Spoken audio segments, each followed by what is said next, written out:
नमस्कार, मैं पूजा। बिहार न्यूज में आपका स्वागत है। खबरों की ओर बढ़ने से पहले एक नजर आज की सुर्खियों पर। एलपीजी गैस सिलेंडर की कीमतों में हुई बढ़ोतरी। घरेलू गैस सिलेंडर के दाम 60 रुपए तक बढ़े। कमर्शियल सिलेंडर की कीमत में 115 रुपए का हुआ इजाफा। बिहार के 402 सरकारी अस्पतालों में लगाई जाएंगी सीटीजी मशीनें। मशीन से मिलेगी बच्चे की हृदय गति और graphical report. High risk pregnancy के समय रहते हो सकेगी पहचान। 13 मार्च को शपथ ग्रहण करेंगे बिहार के नए राज्यपाल। पटना हाईकोर्ट के मुख्य न्यायाधीश करवाएंगे शपथ ग्रहण। राज्य सरकार के वरिष्ठ मंत्री और प्रशासनिक अधिकारी भी होंगे शामिल।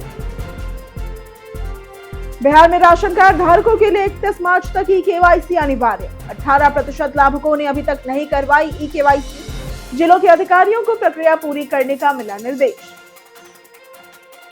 अर्जुन तेंदुलकर ने शादी के एक दिन बाद खेला मैच। 14 गेंदों में बनाए 9 रन, एक ओवर में दिए 20 रन। चलिए अब बढ़ते हैं शाम तक की बड़ी खबरों की ओर विस्तार से। एलपीजी गैस सिलेंडर की कीमतों में हुई बढ़ोतरी।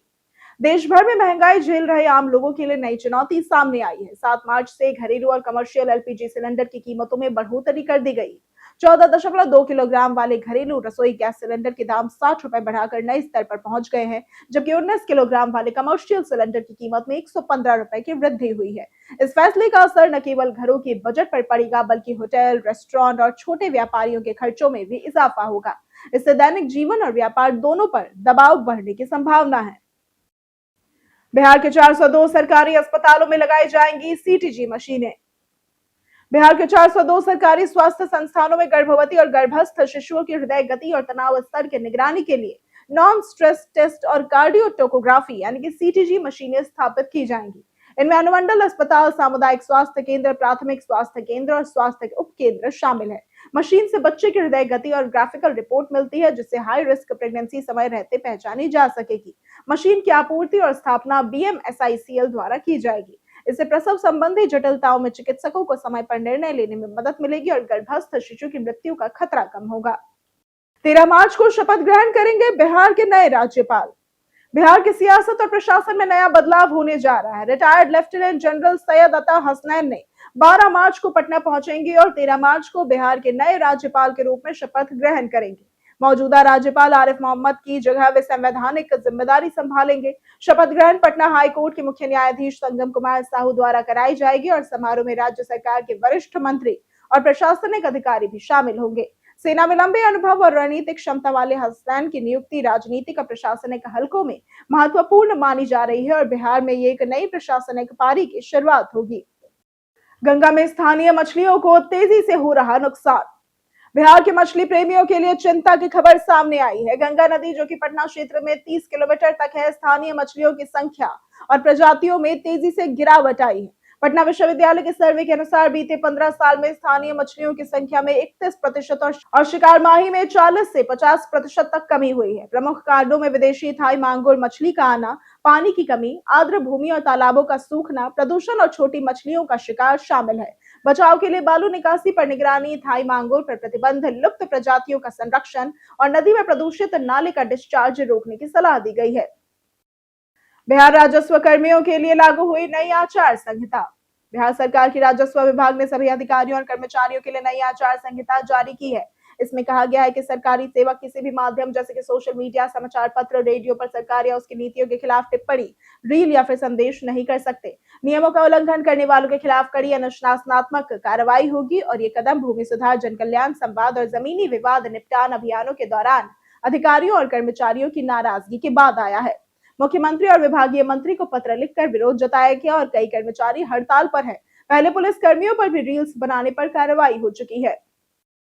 बिहार में राशन कार्ड धारकों के लिए 31 मार्च तक ई केवाईसी अनिवार्य। बिहार में राशन कार्ड धारियों के लिए ई केवाईसी अनिवार्य कर दी गई है, लेकिन 8 करोड़ 20 लाख लाभुकों में करीब 18% ने अभी तक ई केवाईसी नहीं करवाई है। सरकार ने अंतिम तिथि बढ़ाकर 31 मार्च कर दी है। जिलों के अधिकारियों को लाभुकों का ई केवाईसी सुनिश्चित करने के निर्देश दिए गए हैं। विशेष रूप से वैशाली, सिवान, सीतामढ़ी, औरंगाबाद, समस्तीपुर, पूर्वी चंपारण, दरभंगा, पश्चिम चंपारण और अररिया में लंबित मामले अधिक है। संदिग्ध कार्ड धारियों की जांच भी जारी है। ई केवाईसी किसी भी राज्य में कराई जा सकती है और बाहर रहने वाले लाभुक अपने स्थानीय जन वितरण प्रणाली केंद्र से कर सकते हैं। बिहार में बिजली के क्षेत्र में होगा बड़ा निवेश। बिहार में अगले 5 वर्षों 2026 से 2031 में बिजली उत्पादन, ट्रांसमिशन और वितरण में 78,000 करोड़ रुपए का निवेश होगा। ऊर्जा सचिव मनोज कुमार सिंह ने विद्युत भवन में सीआईआई के प्रतिनिधियों के साथ बैठक में ये रोड मैप प्रस्तुत किया। बैठक में राज्य के प्रमुख बिजली कंपनियों, नवीकरणीय ऊर्जा, स्मार्ट मीटरिंग और वित्तीय क्षेत्रों की 17 शीर्ष कंपनियों के प्रतिनिधि शामिल हैं। ड्रोन आधारित और एआई चलित प्रणालियों के माध्यम से परिचालन दक्षता बढ़ाने और लागत कम करने की योजना है। राज्य में अब 220 लाख से भी अधिक उपभोक्ताओं को बेहतर सेवा मिल रही है और निवेशकों के लिए अनुकूल माहौल तैयार किया जा रहा है। बिहार में शिक्षकों के फर्जी दस्तावेजों पर सरकार का कड़ा रुख। बिहार सरकार के निगरानी अन्वेषण ब्यूरो ने 2006 से 2015 में नियुक्त शिक्षकों के शैक्षणिक और प्रशैक्षणिक प्रमाण पत्रों की जांच की अद्यतन रिपोर्ट जारी की है। उच्च न्यायालय पटना के आदेश और जांच संख्या BS 8/15 के तहत अब तक 6,67,144 प्रमाण पत्र सत्यापित किए जा चुके हैं।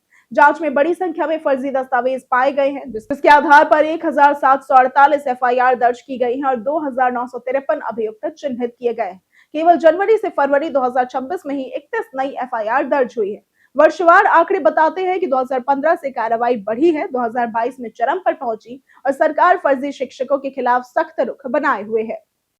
राजस्व अधिकारियों की प्रतिनियुक्ति रद्द करने का आदेश जारी।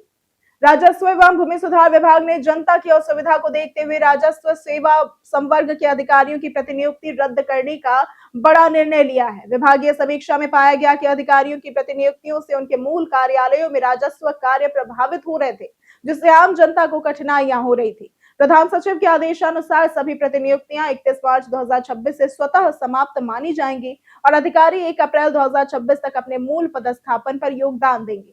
अप्रैल के बाद वेतन केवल मूल कार्यालय से जारी होगा। प्रमंडलीय आयुक्त, जिला अधिकारी और निदेशक अनुपालन सुनिश्चित करेंगे।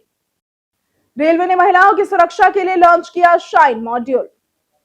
भारतीय रेलवे ने महिला कर्मचारियों के लिए कार्यस्थल पर यौन उत्पीड़न के मामलों में शिकायत दर्ज करने की प्रक्रिया को सुरक्षित, गोपनीय और डिजिटल बनाने के लिए HRMS पोर्टल में शाइन मॉड्यूल लॉन्च किया है, जिसे 8 मार्च अंतर्राष्ट्रीय महिला दिवस पर शुरू किया जाएगा।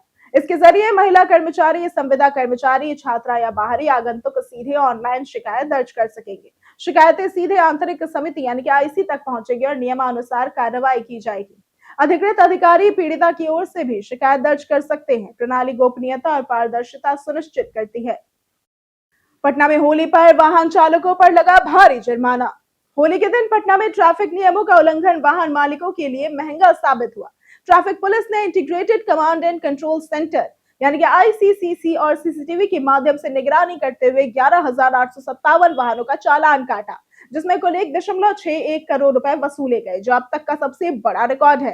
हेलमेट न पहनने पर 7,990 चालानों में 79.9 लाख रुपए, ट्रिपल लोडिंग पर 441, ओवर स्पीड पर 51, बिना बीमा के 1,645, रेड लाइट पार्क करने पर 22 और मोबाइल उपयोग, सीट बेल्ट, गलत दिशा व नो पार्किंग में कुल कई चालान किए गए। राजधानी के हाईटेक कैमरों से लगातार निगरानी जारी है।